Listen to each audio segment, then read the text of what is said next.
Funding for To the Contrary provided by the E. Rhodes and Leona B. Carpenter Foundation, the Park Foundation, and the Charles A. Freoff Foundation.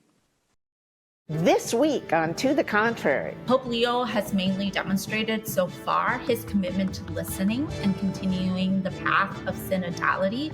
Well, one of the things that Pope Leo brings that is unique to him, perhaps, is that in his seminary training, he had female professors.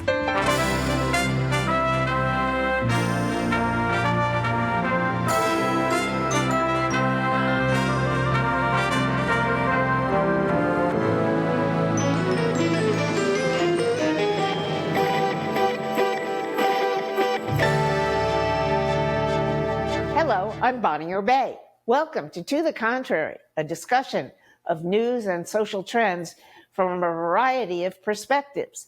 The Catholic Church is now led by Pope Leo XIV. So many are watching closely to see how his papacy will address long-standing concerns around gender, race, and LGBTQ issues. With his background shaped by global ministry and a reputation for doctrinal fidelity, questions are emerging about how he will navigate differing church teachings on these topics. With us to discuss this issue is Stephanie Harrison-Quintana, Vice President of Organizing and Engagement for Catholics for Choice, and M.T. Davila, Associate Professor of Religion and Theology at Merrimack College. Welcome to you both, and thank you for joining us. Thank you for having us. Yeah, thank you. All right, so let's start with you, Steph. A lot of people are assuming, because Pope Francis was a pretty liberal pope, that so will Leo be. Is that a safe assumption, or is that a wrong assumption? I think that is really early in his papacy. As he himself is reminding us, he's only a month into the job, and he said that a couple of times. Pope Leo has mainly demonstrated so far his commitment to listening and continuing the path of synodality that Pope Francis started. That was really encouraging to see during his first days, to know that spirit of synodality, he wants to move that forward, that process forward. So he said that we need a more cenotal church, especially to those who are suffering. So we truly wholeheartedly agree with him on that. And we hope that he will realize the damaging and hurtful rhetoric that women, especially women that had needed reproductive care and abortion care, receive from the leadership of the church. We hope that he can actually continue the spirit of synodality that is so important for so many, and encounter for Catholics who have been historically marginalized. And we hope that he can actually take it a step forward, unlike his predecessor. So that's our hopes for what we have seen. We're cautiously optimistic about the path forward. Yeah, synodality definitely brought Francis in contact with groups that previously had not had any access to the papacy. As representatives of different churches in the whole cenotal process, especially women. He did engage with groups of LGBTQ Catholics and theologians at various points. So it remains to be seen whether that's the cenotal path that Leo will take, but it certainly was something that Francis was able to bring in. What do you see Pope Leo developing into? Like a lot of people, when Pope Francis took over the papacy, expected him to be maybe a little more lenient on women's roles in the church. He didn't really loosen much of anything up for women to be more participatory in church leadership. What do you think about that? And what do you think, how, if at all, do you think Pope Leo will be different? Well, I'm not sure if he will take up the following concern, but the final document of the synod, or the summary document of the first stage of the synod, talked about women deacons, about the door remaining a conversation, and a conversation that needs to continue. And there's a lot of work that has been done in the church. Certainly there's a group called Discerning Deacons, which is a group of women who feel that call to become deacons and feel that it is a possibility within the church, theologically at least, for that to happen. Whether or not that's a window that Pope Leo will look out of and engage remains to be seen. I think we are maybe will not be hearing the same level of shocking or big news worthy phrases such as we got from Pope Francis, "Who am I to judge?" in that airplane interview that he would do on his travels.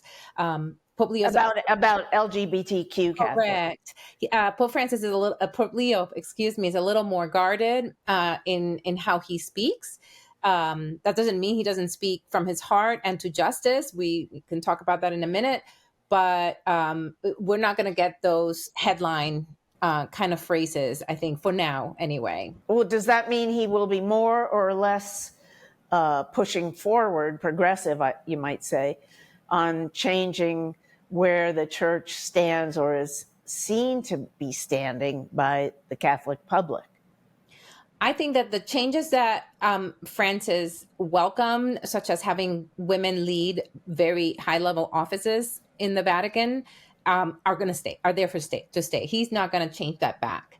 I think that changes that Pope Francis introduced or suggested in Amoris Laetitia, for example, which is a cenotal document on the Synod on the Family, and where he stated the possibility that divorced and remarried Catholics could take communion, which is for many still a very controversial topic and a very hurtful topic and painful topic, and one that caused a lot of controversy for Francis. He's not going to go back on that. I think he's someone that is definitely going to sustain all of these trends that Francis started, that many believe are liberal. They're really embedded in the tradition of the church. So they're not necessarily major sweeps away from the church. It's simply different, I guess, permutations of them. Whether he will take them further as to have women actually lead in more prominent ways, having even a sacramental role, those are doors that have not been fully closed yet, but that will be a lot harder for him to move along those lines. Somebody asked him about where he stood on LGBTQ issues in the church, and his response was, who am I to judge? But then no change came about as a result of that. No doctrinal change, but certainly a broader pastoral accompaniment. In fact, I have a piece coming out soon in the Journal of Moral Theology on queer Catholic families, where that's not enough, right? For families and for queer Catholics who have felt the sting of the church's doctrine on same-sex marriage, on homosexuality, on transgender persons, there is a deep pain on this subject. What we got from Francis was a willingness to encounter those realities, a willingness to encounter those humanities, and to elevate those humanities from their suffering and from their pain, and to engage with them. That does move the needle a little bit, though it does not move the doctrinal needle. And so the question will be, to what extent will Leo continue this practice of encounter? He doesn't use so much the word encounter as the word accompaniment. It's actually a more Augustinian word. It's a similar premise, which is that we are walking together from St. Augustine. The sense is that we are walking this human journey. It's a journey toward God. And it's a journey that we do together. And that when we lose sight of that togetherness, when we lose sight of that accompaniment, that's where you get so much strife, so much violence, so much polarization. Steph, from where Catholics for Choice sit, was Pope Francis much of a change leader or not? Were you disappointed? Yeah, we think that the Pope Francis did some remarkable things in terms, I think Professor Davila speaks really beautifully about it when it comes to that pastoral preference that Francis showed for a lot of historically marginalized Catholics. And we celebrate that. We know that for many of the Catholics that we talked to, that meant a lot. That brought a lot of folks back into their faith. We heard so many moving testimonies of folks that shared with us what Francis meant for them. So we definitely want to hold that and really celebrate that and be nourished by that. And there's a couple of things, and then turning to Pope Leo, there's a couple of things that are really encouraging. We've been very encouraged by his formation. We know that although he was born in the US, he had a very multicultural formation. We know that the fact that he comes from the Augustinian tradition also is very rich. We really think that his election points towards a dialogue with the peripheries of the church. His critique of labor and neoliberalism, his outreach to indigenous communities, and also his support for a cenotal vision of the church are very, very encouraging. But at the same time, we're really holding that in tension with some previous comments that Pope Leo has made, particularly on the issues of LGBTQIA+. One of the group Dignity USA noted in some remarks the last month that he made some comments in 2012 that are deeply concerning. He said that the media and popular culture foster, and I quote, sympathy for beliefs and practices that are at odds with the gospel. And he referred to homosexual lifestyle as a term. So that is extremely concerning. While it was also noted that the Pope at the time was Pope Benedict, someone who really prioritized doctrine and the church. So we are really holding the tension, like I mentioned, with like some really encouraging things about his leadership, while also understanding that it's not a blank slate, that there is a history of these comments that we have to grapple. But like we are at a crossroads, and Pope Francis was only able to go as far, and then this is a time where we stand understanding if Pope Leo is actually going to either stay at that crossroad, because that's very much possible, or it's going to move the conversation forward. Now, do you think that Pope Francis got a bit, if you don't mind my referring to it as a bit of a break by people assuming, for example, when he made that comment about LGBTQ, who am I to judge? That people generally watching popes are, some people anyway, depending on what the issue is and how the church is divided, some people get overly excited by those things. When you think about whether the earth was flat or not, which was a huge difference among Catholics and other groups hundreds of years ago, it took the church 500 years to agree with, I believe it was Galileo, saying that no, the earth was not flat, it was round. And are we going to keep seeing this from popes, where somebody mentions some possible bit of progression and a lot of very excited Catholics grab onto that and hope that indeed it will become true, and then it doesn't happen for 500 years? Pope Francis made headlines with this comment, but he also made headlines with comments about using slur, not only once, but actually repeatedly. So I don't see Pope Leo making big waves either way, one way or the other. And actually, in a comment that he made to the diplomatic corps a couple of weeks ago, he affirmed that family is founded upon a stable union between a man and a woman. We also heard from him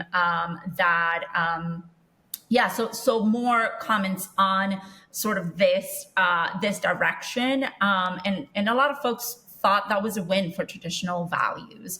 So a lot of LGBTQI Catholics feel disappointed, and rightly so. So I think we remain watchful on the issue. We can put our hopes in the right place, but I think that remaining watchful and also not underestimating the power of the laity. Also, when it comes to, we can talk about the Pope, we can talk about the Catholic hierarchy, particularly in the United States, but it's also important to think turn our gaze to the pews and think about what faithful Catholics and how they feel and what they stand for. And actually this month, we see a lot of folks celebrating the 10th year anniversary of the Laudato Si encyclical. And that was a great example of something that a pope put together, but then the laity bring forward, breathing life into a movement, a global movement for environmental justice. So I think that it's important that we look at the trends, that we understand the leadership that the faithful have right now, but let's also turn our gaze to the pews and see what faithful Catholics every day are doing to move some extremely important issues of our time forward. MT, where do you think we're going to see movement? I think, just following up on that a bit, that Pope Leo's, in his first address, he mentioned a cenotal church, and understanding that. Which means what to people outside who don't understand? Sure. So church lingo.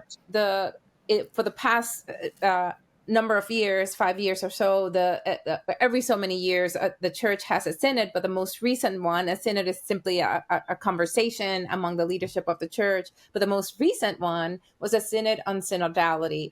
And what that meant was that peace conversation, right? Synod was opened up to the whole church. And the program or the plan was that we would listen, as was said, that we would listen to the people in the pews first, that the conversation was going to bubble up from the bottom up.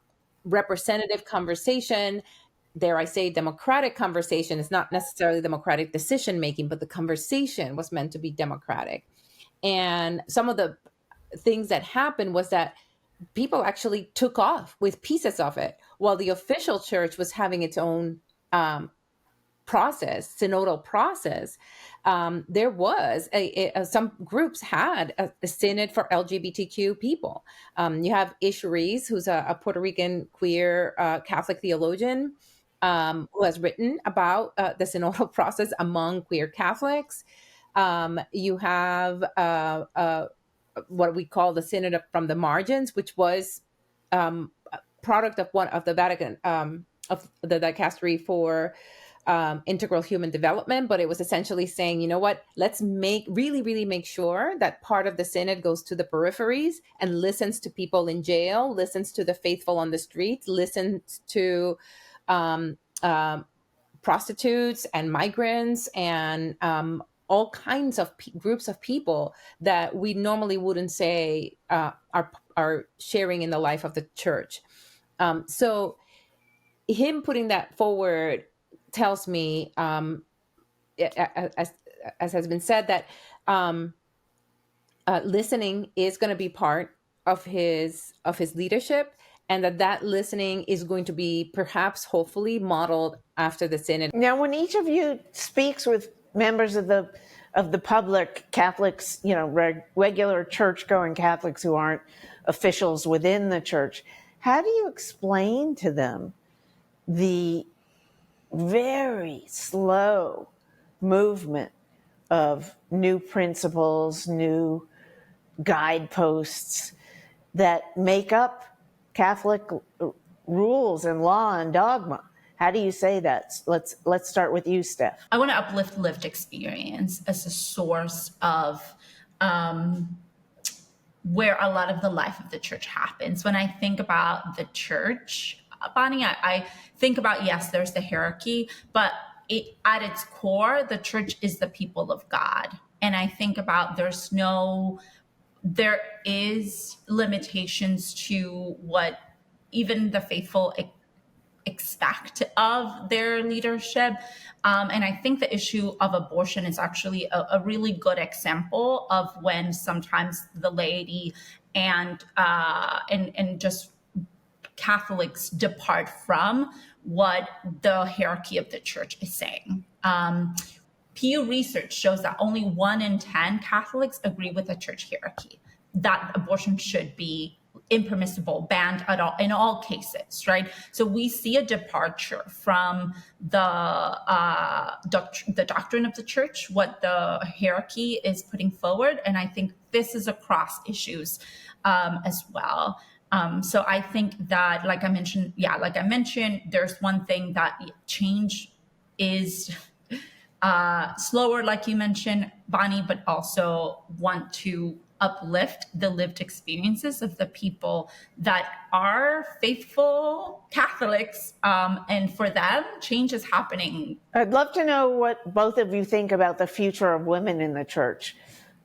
Will women be receiving any more power under Pope Leo than they did under Pope Francis? And if so, in what form? Well, one of the things that Pope Leo brings that is unique to him, perhaps, is that in his seminary training, he had female professors. I think that is unique. I'm not sure that Francis or any of the predecessors had that at Catholic Theological Seminary in Chicago, CTS. Some of my colleagues have retired, were his professors. So we have someone at the leadership who has learned much from women, has seen women lead in the church, especially in educational roles, knows that the seminary education, priestly education, formation is in the hands of many women, theologians and scholars and so on. So I have a feeling that he is even more strongly than Francis going to see the possibilities of women leading high-level positions. One of his first appointments is to appoint a sister to the office that directs all orders and consecrated life. That's also a fairly prominent office because it's very global, and it essentially dictates to the different orders how they're following their consecrated life. And I don't think that's going to be the end of it. I think that he's actually going to continue to add women to those roles. We also had the visual very recently of him listening intently in the Paul VI room where the synod took place. But he was listening to a different nun this time who was sharing a reflection, a sort of sermon, a spiritual reflection on the Jubilee. And the visual was quite stunning. She was doing the reflection at the top of the room, and he was sitting listening very silently, and all the other bishops and priests behind him listening very quietly. So there was this woman in the front, incredible visual with all these men listening to her. Now that's a lot of visual. It's not doctrine. It's not an ordination. It's not sacramental office.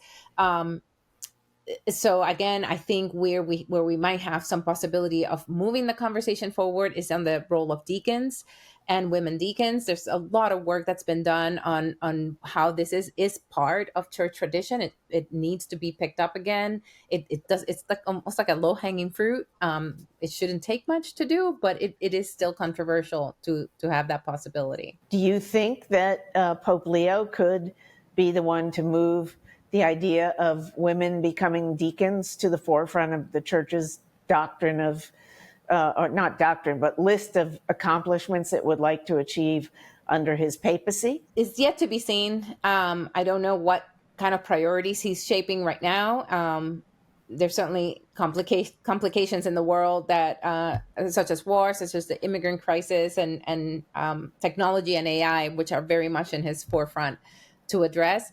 I think it would be, considering the conversations that Francis was able to have on women deacons, that him not picking it up within his first year or two would be unfortunate. That's not to say he's young, he has a lot of time, but I think the conversation is ripe, especially because it was part of the cenotal conversation as well. The role of women in the church. Last fall, when the synod was happening in the Vatican, Catholics for Choice brought a booklet of stories to Pope Francis with stories that we have collected of Catholics that have needed reproductive care, who have chosen abortions, who have used IVF, who had use contraception to grow their families like faithful people. And our ask is that they listen. So once again, we come with a humble ask for an open dialogue for some of the greatest issues facing women in the church, from leadership to healthcare, to abortion, to reproductive care, a dialogue that unfortunately for far too long has been unequivocally silent. So we pray that he assumes a role and a posture as the leader of the church that allows for conversation. And at this point, that is what we're hoping, that he will consider the language that the church uses to talk about these things, to discuss abortion, contraception, and reproductive health care, and know that is deeply hurtful and drives people away from a church they love. So we're humbly asking for open dialogue, for a conversation, and we sit at a crossroad. And the most faithful thing that we can do is honestly be willing to participate, which is such a key part of Catholic social teaching. And we're here, we're ready to participate. We are asking for a dialogue on this issue, and that's where we stand. That's it for this edition of To the Contrary. Let's keep talking on social media, including X, Facebook, Instagram, and TikTok. Reach out to us at To the Contrary and visit our website, the address on the screen. And whether you agree or think to the contrary, see you next time.